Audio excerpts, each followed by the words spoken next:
자식이 저를 원망하더군요. 저는 평생 그 아이를 위해 살아왔는데요. 조용한 집안, 반쯤 식은 커피잔, 창밖으로 들어오는 햇살을 보며 이소선 할머니는 담담히 말씀하셨습니다. 올해로 76. 할머니는 말합니다. 나는 자식에게 다 줬어요. 가진 것도, 시간도, 청춘도.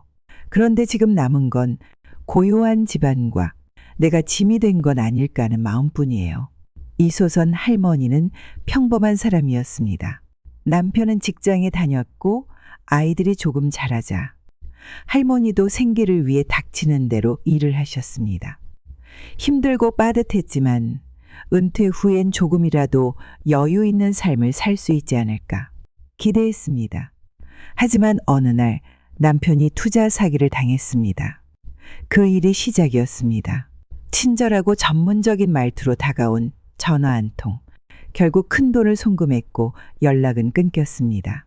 그때 잃은 돈이 지금으로 치면 수억 원. 그 이후로 가난은 늘 그림자처럼 따라붙었습니다. 시어머니는 오랜 병환으로 거동이 불편하셨습니다.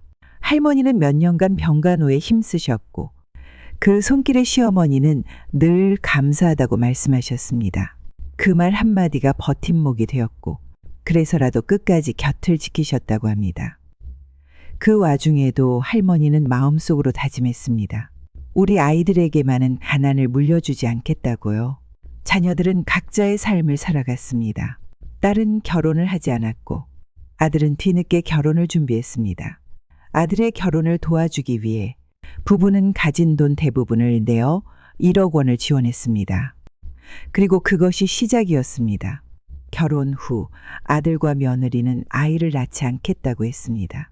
현실이 너무 버겁고 아이를 키울 자신이 없다는 이유였습니다. 할머니는 속상했습니다. 그래도 손주를 보고 싶은 마음이 간절했기 때문입니다. 그러던 어느 날 아들이 말했습니다. 아이를 낳을 수는 있지만 그러려면 3억 원이 필요하다고요. 남편은 결국 마지막으로 남겨진 조상 땅을 팔았습니다. 그 땅은 원래 노후 자금으로 간직해 두었던 것이었습니다. 결국 손주가 태어났습니다. 기쁘기도 했고 가슴이 뭉클했습니다.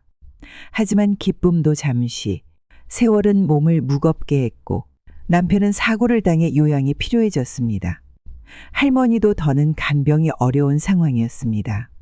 고민 끝에 아들에게 부탁했습니다. 잠시만이라도 아버지를 모셔달라고요.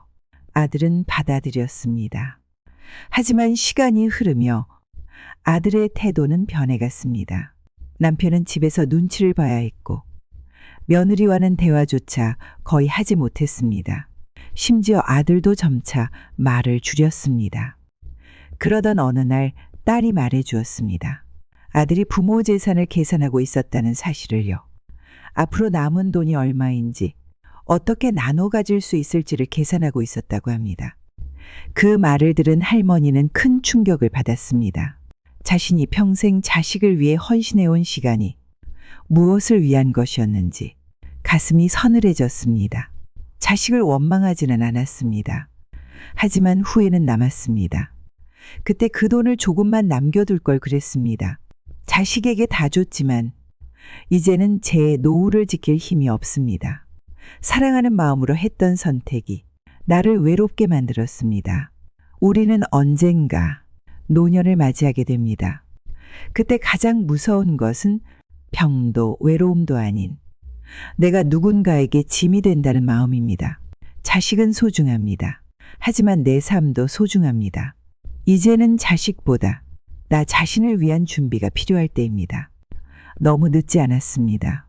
지금 스스로의 노후를 지켜야 할 시간입니다. 감사합니다. 지금까지 유튜브 인생집이었었습니다. 영상이 마음에 와닿으셨다면 구독과 좋아요 부탁드립니다. 오늘도 당신의 노후를 응원합니다.